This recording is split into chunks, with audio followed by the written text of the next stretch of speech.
Kitang-kita nyo kagabi na yung mga kakamping, kinain nila ang sarili nilang tae.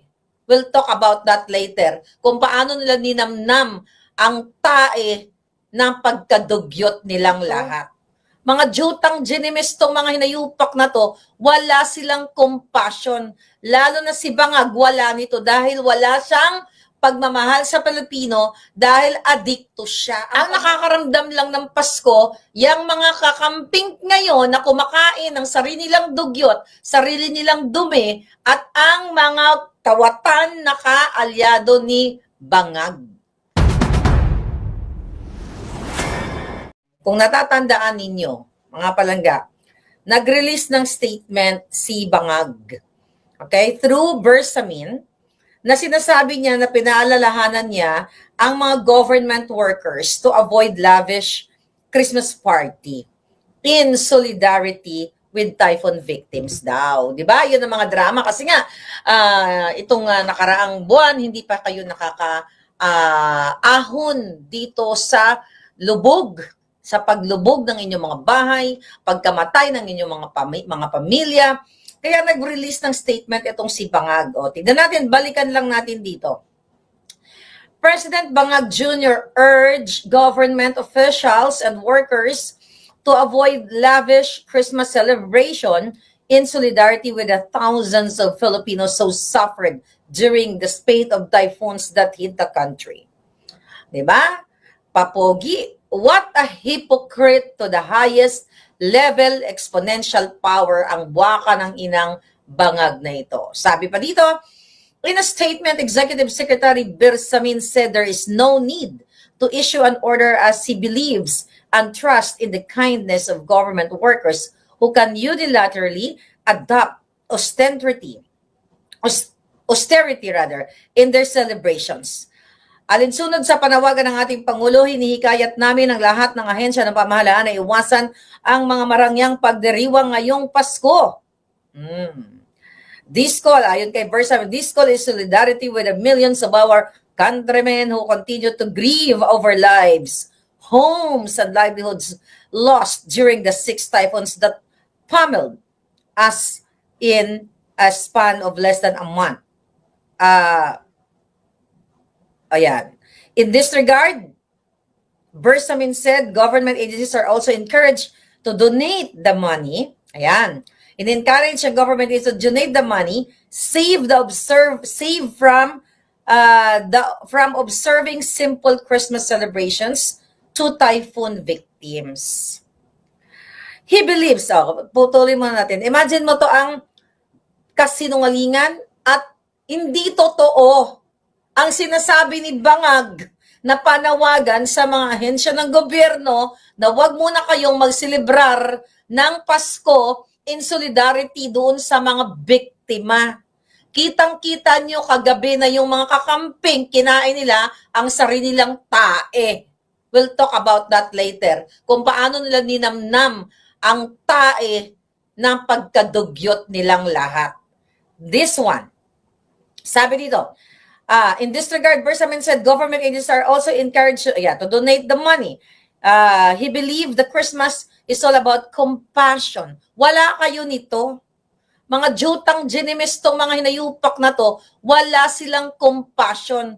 Lalo na si Bangag, wala nito dahil wala siyang pagmamahal sa Pilipino dahil adikto siya. Ang pagmamahal lang niya sa pera ng Pilipino. Not ang Filipino, kundi pera ng bayan, pagmamahal sa power. Sabi, the spirit of Christmas implores us to celebrate with compassion, to share our blessings, and to spread cheer. As people united by love for our fellow men, we can cast away bleakness as we celebrate in this season of joy. Galing yan sa opisina ng presidente yung Bangag. On the part of the government, we will make sure the Christmas spirit will be felt early by all the affected areas in the form of relief goods and assistance of infrastructure rebuilt and of livelihood restored. Nasaan? Ang nakakaramdam lang ng Pasko, yung mga kakamping ngayon na kumakain ng sarili nilang dugyot, sarili nilang dumi, at ang mga kawatan na kaalyado ni Bangag. Hindi totoo itong mensahe nila noong November 20 na iparamdam sa mga mahihirap ang maagang Espiritu Santo, Espiritu ng Pasko. Dahil sila lang ang nag-enjoy. Ang binigay lang sa slums of Tondo, tig 1 kilo na may freezer burn na isda na galing sa smuggler ko, no? Pero sila rin ang smuggler. Ganito, buksan nyo ang puso nyo, ang isipan nyo kung may nakikinig sa akin sa Tondo. Na kontento na kayo sa isda na panahon 48 years ago na nakatenga dyan para kunwari sabihin na si Marcos o ang bangag na gobyernong ito ay binibigyan kayo ng kalinga, ng ayuda. Masis ayuda. 1,000, 2,000, out of 10,000, 10,000 na supposedly bibigay sa inyo, 1,000, 2,000, and freezer, isda with freezer burn? O yung isdang pabulok na? Pabulok na. Ibig sabihin, bulok na nga eh. Naka-frozen lang. O ano sabi dito ng mga buwakan ng Ginimes? The Philippine government is one of the Philippine government is one with the Filipino people in remembering the suffering of those who were hit by the typhoons Christine, Leon, Marcel, Nika, Ophel, and Pepito. President Bangag said the government is now working double time to start rebuilding calamity-hit communities while relief operations continue. Nasaan ang relief operation? After kayong binigyan ng 2 kanipis-nipis na yero, mga kababayan, ngayon, diyan nagpa-concert, nag-invite ng mga celebrity. Pagkano ang pinakamababa na bayad sa celebrity? Ipagpalagay na natin diyan 200,000, 300, 500, up to million, depende sa kategorya nila. Nakita nyo na kung ano ang gobyerno ninyo. Asa na kayo? Kayong mga tinatawag ko dating dilawan. Alam mo, yung mga tao I'm not attacking you guys. I want to stimulate your brain.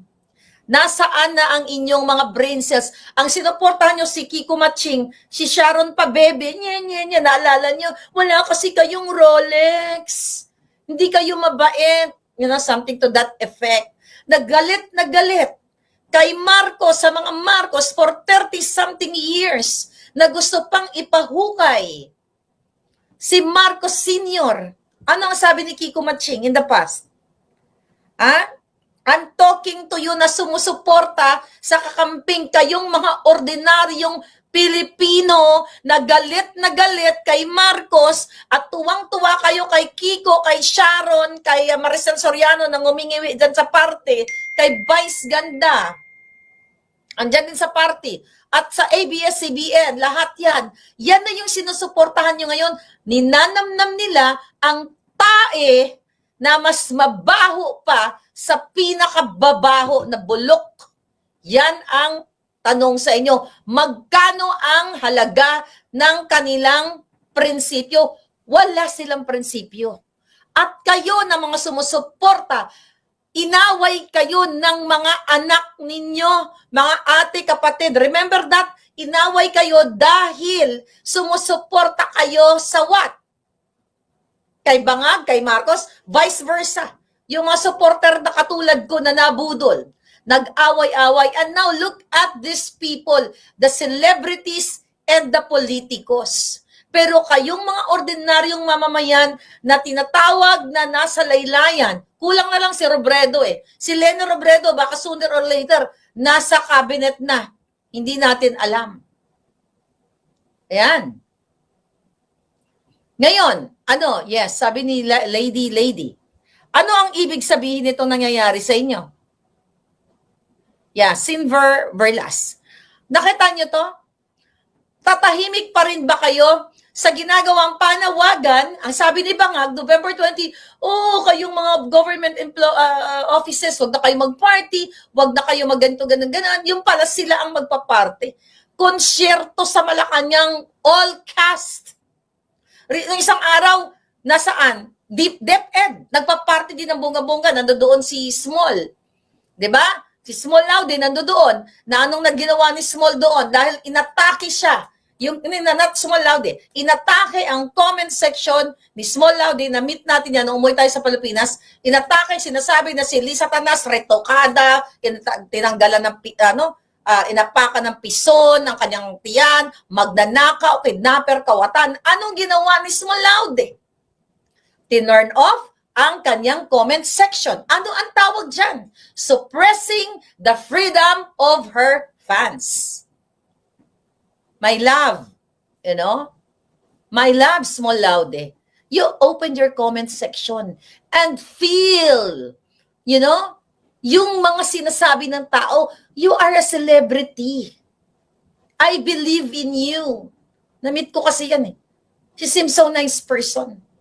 Pero papayag ka ba na ginagamit ka, o I don't know, vice versa, ni Liza Tanas? O inutusan ka ba niya para i-turn off ang comment section? In the first place, hindi